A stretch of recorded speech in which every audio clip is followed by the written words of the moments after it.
Dzisiejszy film to poradnik, jak zacząć szyć dla początkujących, totalnie początkujących. Jeżeli jesteście pierwszy raz na moim kanale, mam na imię Michalina i ja szyć nauczyłam się z YouTube'a. Na moim kanale znajdziecie filmy o szyciu. Najczęściej są to filmy, gdzie wybieram sobie jeden projekt, który chcę w danym filmie uszyć i albo sama rysuję do niego wykrój, albo wykorzystuję jakiś wykrój, który znalazłam w internecie. Najczęściej darmowy, żebyście też mogli z tego korzystać bez inwestycji jakichś pieniędzy w to. Te filmy to są albo vlogi o szyciu, gdzie nie zawsze tłumaczę wszystko, co robię, ale są też tutoriale, w których uczę, jak wyrysować wykrój i potem przechodzimy wspólnie przez każdy etap szycia takiego projektu. Na wstępie chciałabym podziękować za tak bardzo dobry odbiór mojego poprzedniego filmu, gdzie pokazywałam wszystko, co uszyłam do tej pory. Dziękuję też za wszystkie komentarze. Właśnie inspiracją do tego filmu był jeden z komentarzy, który dostałam pod tamtym filmem, gdzie zostałam zapytana, czy nie myślałam o stworzeniu właśnie takiej serii dla totalnie początkujących, typu najważniejsze narzędzia, obsługa maszyny itd. I moja pierwsza reakcja na ten komentarz był taki, że ja chyba nie mam podstaw do uczenia Was takich rzeczy.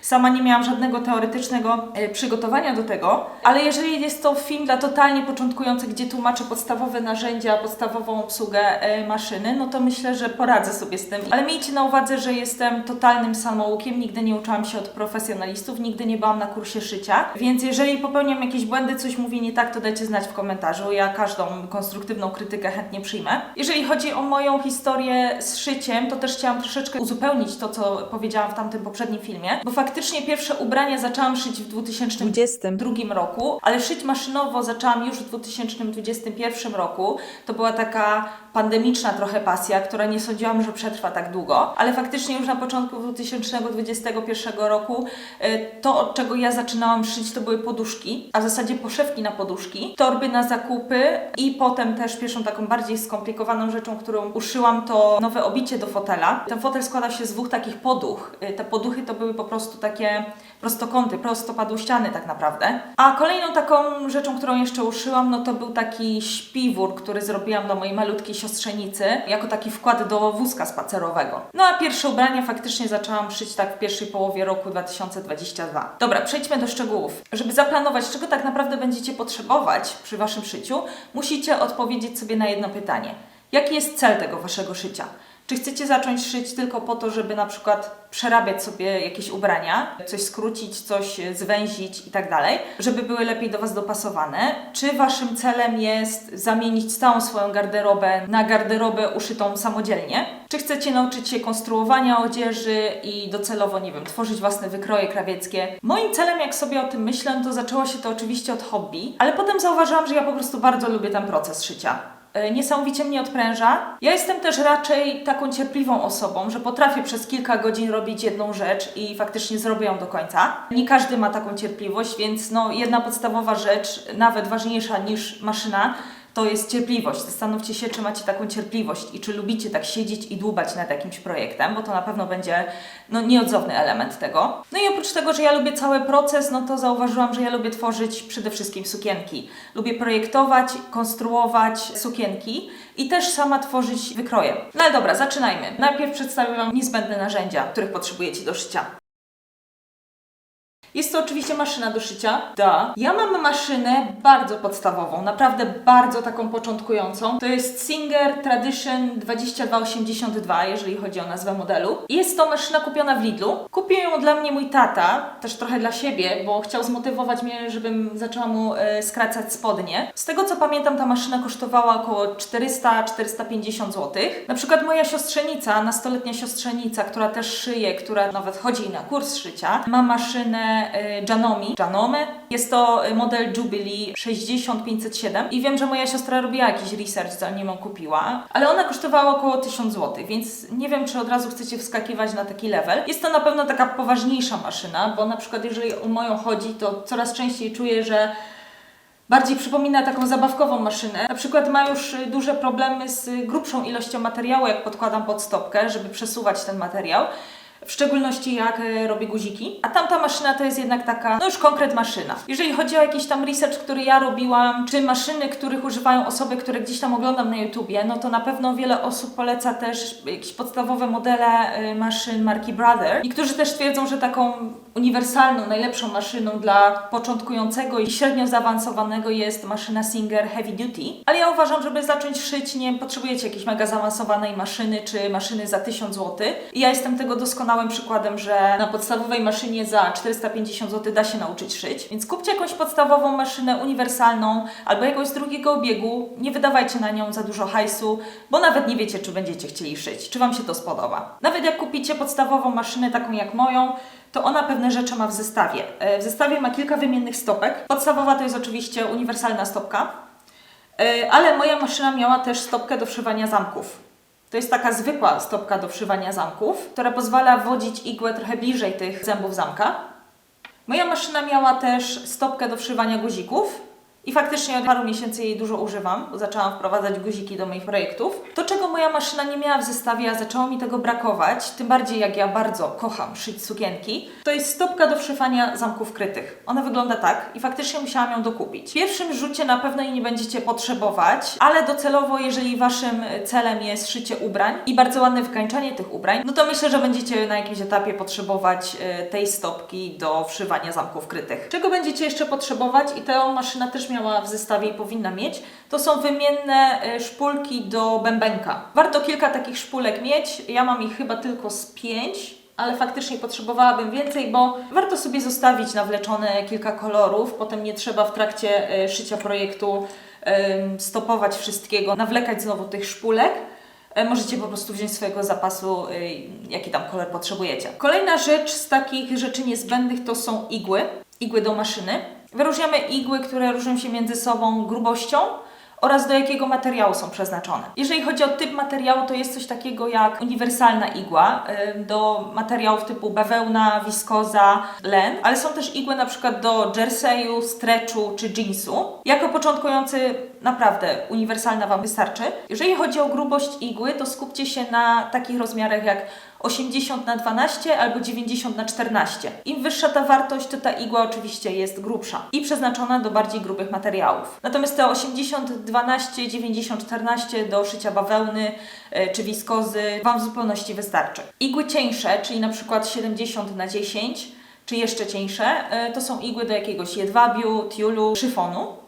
A igły grubsze, czyli na przykład 100×16, to już są do jeansu, jeszcze grubsze są do skóry i tak dalej. I jeżeli chodzi o igły, to tak, zmieniamy je. Zmieniamy je nie tylko w zależności od tego, z jakim materiałem mamy do czynienia, ale zmieniamy je też co jakiś czas po prostu. Taką oczywistością jest, jeżeli Wam się wygnie czy coś, no to oczywiście trzeba ją zmienić.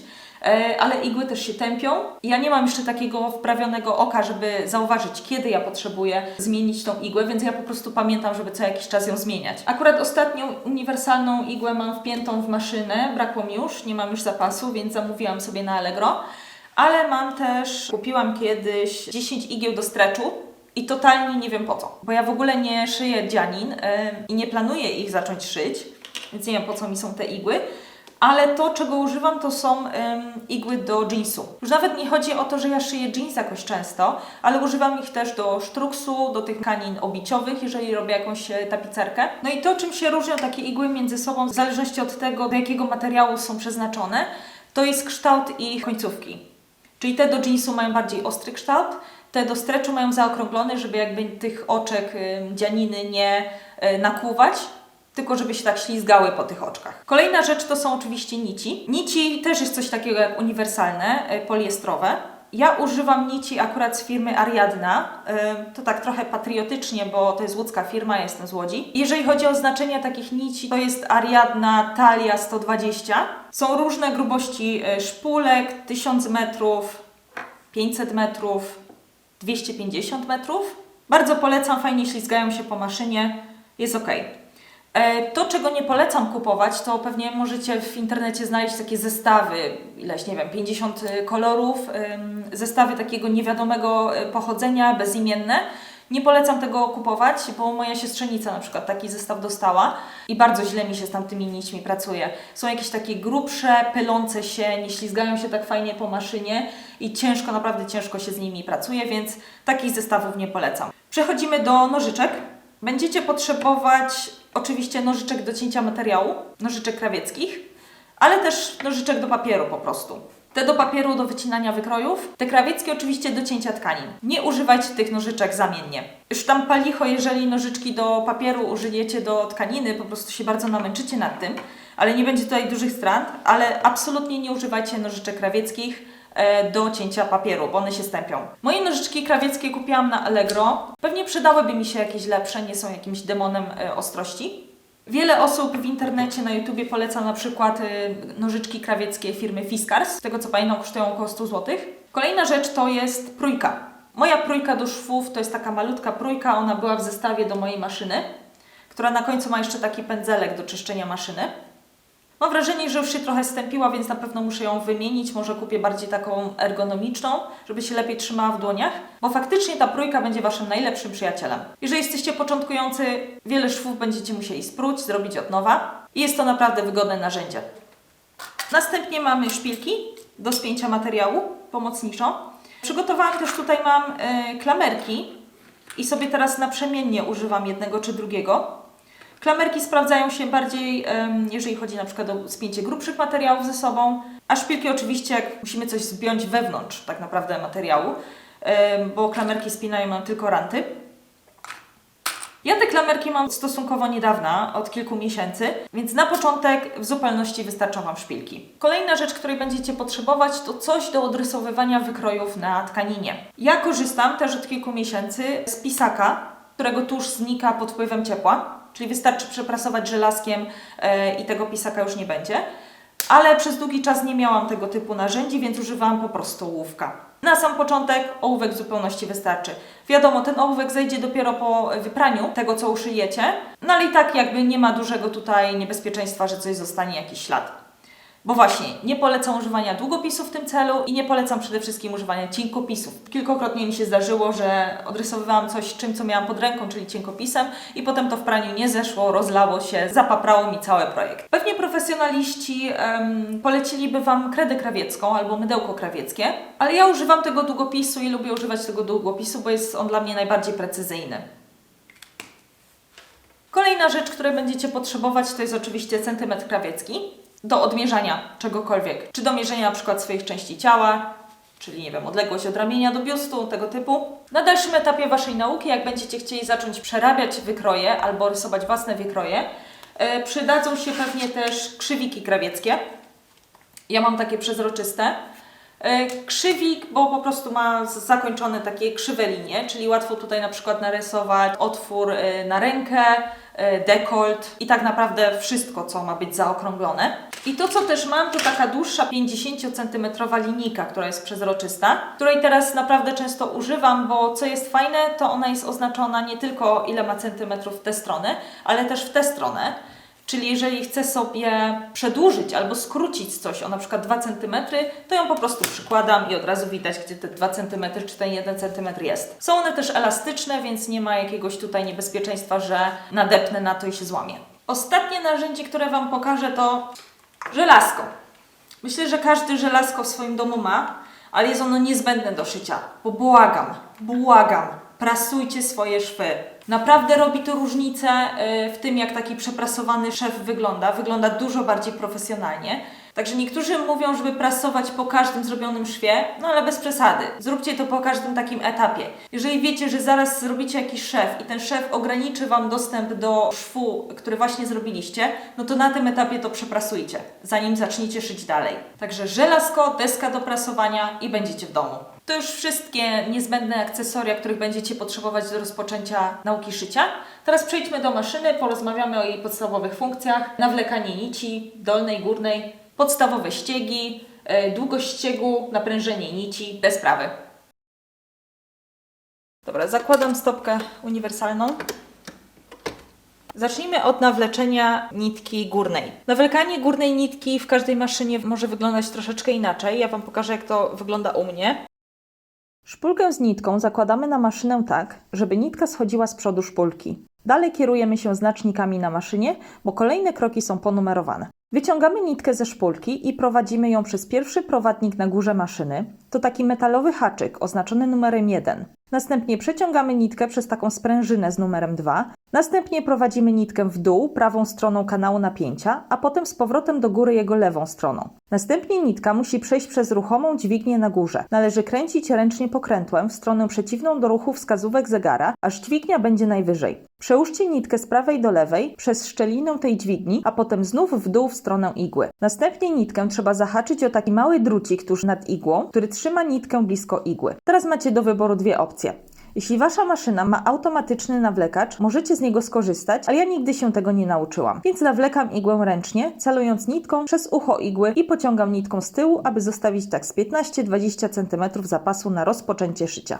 Teraz musimy prawidłowo nawinąć nić na szpulkę od bębenka i nawlec nić dolną w maszynie. Tutaj też mamy oznaczenia numerkowe na maszynie, gdzie poprowadzić nitkę. Wyciągamy nitkę i przewlekamy koniec nitki przez jeden z otworów w szpulce od środka na zewnątrz.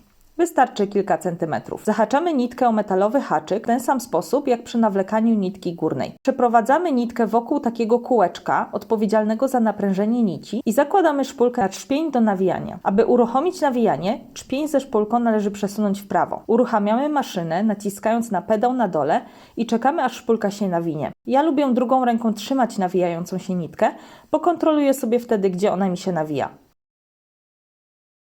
Kiedy szpulka się napełni, maszyna automatycznie przestanie nawijać. Zatrzymujemy maszynę, przesuwamy trzpień z powrotem w lewo, zdejmujemy szpulkę i odcinamy nitkę.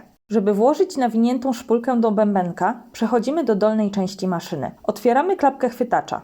Wyjmujemy bębenek, pociągając za zapadkę. Szpulkę do bębenka wkładamy tak, żeby nić rozwijała się zgodnie z ruchem wskazówek zegara. Jeśli włożymy ją odwrotnie, maszyna nie będzie poprawnie szyć. Teraz przeciągamy nitkę przez szczelinę w obudowie bębenka, a następnie pod sprężynkę napięcia. Powinniście poczuć delikatny opór. To znak, że nitka jest tam, gdzie trzeba. Wyciągamy około 15-20 cm nici i zostawiamy luźno. Wkładamy bębenek z powrotem, również odchylając zapadkę. Zamykamy klapkę chwytacza i wracamy na górę maszyny. Aby wyciągnąć nitkę dolną na górę, opuszczamy stopkę i uruchamiamy delikatnie maszynę, naciskając na pedał lub obracając koło ręcznie. Igła zejdzie w dół, złapie nić dolną i po chwili wyciągnie ją na powierzchnię. Zanim zaczniemy szyć, zatrzymajmy się na chwilę przy pokrętłach i przyciskach. Zaczynamy od najważniejszego pokrętła, czyli wyboru ściegu. Jako początkujący będziecie potrzebować tylko kilku ściegów. Ścieg prosty, ścieg zygzakowy, ewentualnie obszycie dziurki na guzik. Ja używam jeszcze jednego ściegu, tego niebieskiego tutaj, bo nim sobie obrzucam krawędzie materiału, żeby się nie strzępiły. W tym celu muszę też przesunąć pokrętło górne, aby wskazywał niebieski symbol S1. Nie trzeba tego ściegu używać, obrzucać krawędzie można też zwykłym zygzakiem. Wróćmy do ściegu prostego. Pokrętłem wyżej wybieramy długość ściegu. Małe wartości to gęsty ścieg, standardowe ustawienie to między 2 a 3. Najwyższa wartość przydaje się do ściegów pomocniczych, na przykład jeśli chcemy zmarszczyć materiał. Pokrętło szerokości ściegu na górze działa głównie przy zygzakach i ściegach ozdobnych. Im mniejsza wartość, tym ścieg jest węższy, a dla ściegu prostego szerokość powinna w ogóle wynosić 0. Dla ściegu zygzakowego im większa wartość, tym zygzak jest szerszy, a igła wychyla się bardziej na boki. Na górze po lewej stronie znajduje się pokrętło naprężenia nici górnej. Standardowe ustawienie naprężenia to między 3 a 5, a najczęściej używane jest w okolicach 4. I to jest punkt startowy dla większości tkanin. Natomiast jeśli nić górna ciągnie materiał i marszczy tkaninę, napięcie jest za duże i trzeba przekręcić na mniejszą wartość. Lub gdy od spodu robią się pętelki, napięcie jest za małe i trzeba ustawić większą wartość. Mamy jeszcze jeden bardzo ważny przycisk i jest to przycisk szycia wstecznego. Gdy go naciśniemy, maszyna szyje w tym samym ściegu, ale w przeciwnym kierunku. Służy to przede wszystkim do zabezpieczenia początku i końca szwu, aby nie martwić się tym, że szew nam się rozplącze. Mamy już ustawioną maszynę, więc możemy zacząć szyć pierwsze ściegi. Do nauki wybierzcie tkaniny bawełniane, najlepiej z drugiego obiegu, stare prześcieradła czy pościele. Wkładamy tkaninę pod stopkę. Na metalowej płytce po prawej stronie od igły mamy linijkę, która pomoże nam szyć prosto i utrzymać równy zapas na szew. Zaczynamy od ściegu prostego. Na początku każdego ściegu robimy rygiel, czyli szyjemy kilka ściegów do przodu, przytrzymujemy przycisk wsteczny przez 2-3 ściegi, po czym puszczamy i szyjemy dalej normalnie. Tak samo robimy na końcu. Dzięki temu szew się nie rozpruje.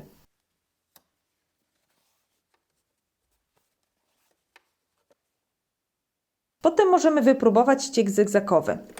Przekręcamy pokrętło wyboru ściegu na zygzak, a pokrętło szerokości ściegu na maksymalną piątkę.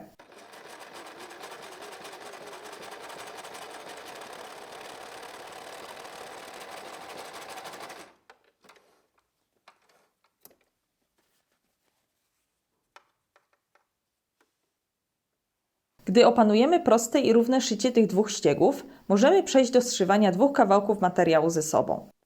Ja, aby utrzymać równy zapas na szew, używam ogranicznika, który zrobiłam sama z kilku magnesów. Kładę go w pożądanej odległości od igły, najczęściej 1 cm, i nie muszę się już zbytnio przejmować prowadzeniem równo tkaniny. Ogranicznik mi w tym pomaga.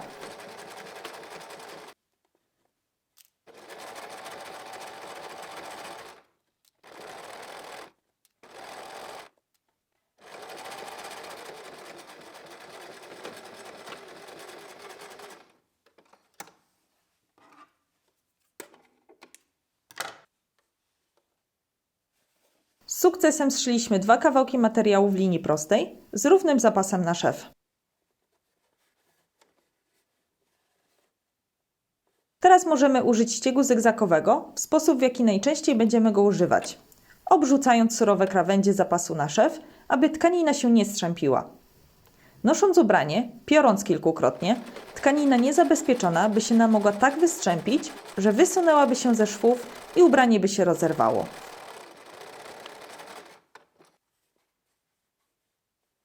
Możemy spróbować czegoś trudniejszego. Zszyjmy 2 kawałki materiału po łuku wypukłym. Będziemy tego potrzebować np. przy szyciu kosmetyczek, nerek czy portfeli lub kiedykolwiek będziemy potrzebować wypukłości.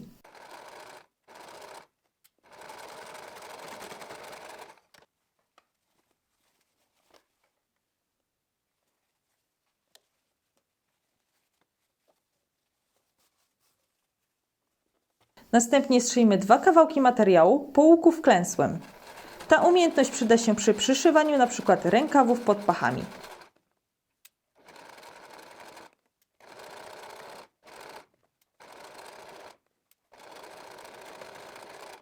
Przed wywinięciem na prawą stronę takiego zaokrąglenia wklęsłego natnijcie sobie lekko zapasy na szew, zmniejszy to naprężenie materiału przy wywijaniu. Najtrudniejszą rzeczą będzie nauka zszywania 2 kawałków materiału, z których jeden będzie miał łuk wypukły, a drugi wklęsły. Jeżeli macie ambicje szyć ubrania, jest to niezbędne przy szyciu sukienek, gorsetów czy kamizelek na biuście. Polecam wtedy na łuku wklęsłym zrobić sobie takie małe nacięcia, które pozwolą odgiąć go w przeciwną stronę i dopasować do łuku wypukłego.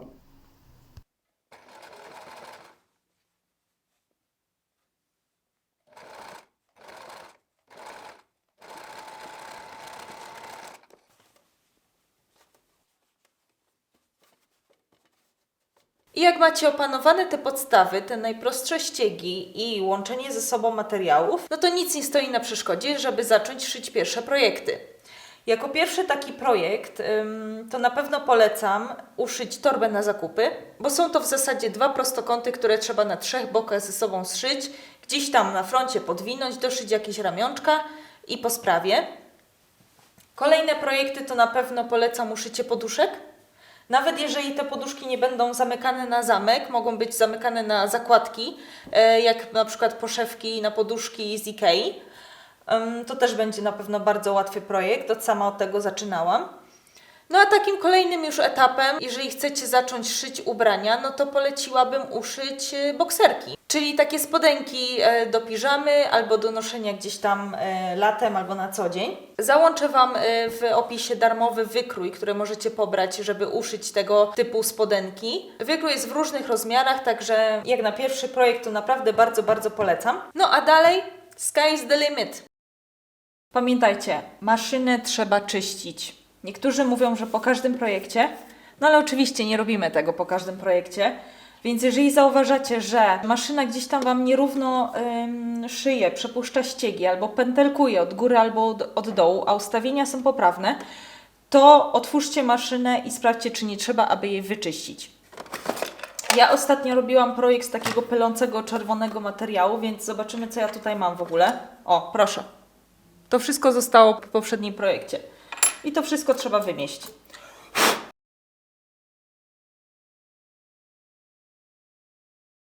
Ale co jeszcze ważne?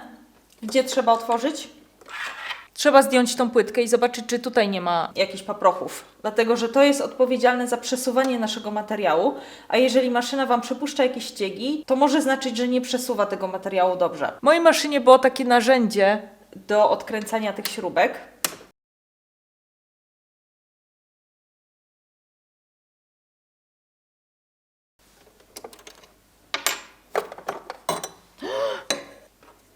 To wszystko trzeba wymieść.